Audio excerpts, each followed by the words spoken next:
पुण्यात फडणवीसांच्या उपस्थितीतील कार्यक्रमातच भाजप आमदार आणि खासदारांमध्ये नाराजी नाट्य रंगलं होतं. स्टेजवरच आमदार अभिमन्यू पवारांसोबत झालेल्या वादानंतर खासदार मेधा कुलकर्णी थेट कार्यक्रम सोडून निघून गेल्या. त्यानंतर कुलकर्णी आणि पवारांमध्ये आरोपांच्या फैरी झडल्या. पण मराठा समाजाच्या कार्यक्रमात नेमकं काय घडलं ते आधी जाणून घेऊयात. पुण्यात सारथीकडून कार्यक्रमाचं आयोजन करण्यात आलं होतं.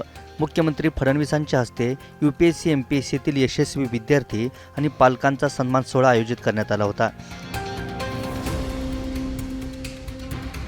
या कार्यक्रमात विधानसभेचे उपाध्यक्ष अण्णा बनसोडे न आल्यानं पहिल्या रांगेत खुर्ची रिकामी होती. याच खुर्चीवर बसण्यावरून हा वाद झाला. मेधा कुलकर्णींनी या वादानंतर नेमके काय आरोप केले ते पहा. पहिल्या रांगेत खुर्च्या रिकाम्या होत्या.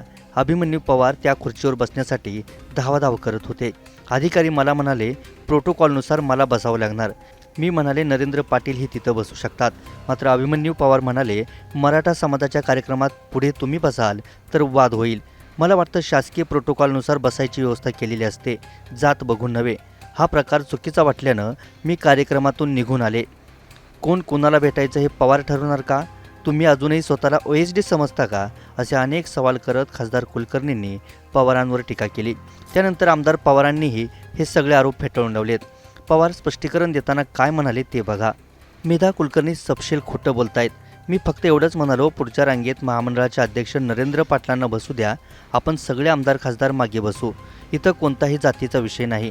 ताईंनी मी काय म्हणालो ते एकदा आठवून बघावं. तिथं सगळे साक्षीदार आहेत. अशा शब्दात पवारांनी आपली भूमिका मांडली आहे. मेधा कुलकर्णी नेहमीच आपल्या वक्तव्याने चर्चेत असतात. आता तर थेट फडणवीसांच्या उपस्थितीमधील कार्यक्रमात वाद झालाय. त्यामुळे पवार कुलकर्णींमधील नाराजी नाट्य इथंच थांबतं की हा वाद वरिष्ठांपर्यंत जातो ते पाहणं महत्त्वाचं ठरेल. ब्युरो रिपोर्ट, मुंबई तक.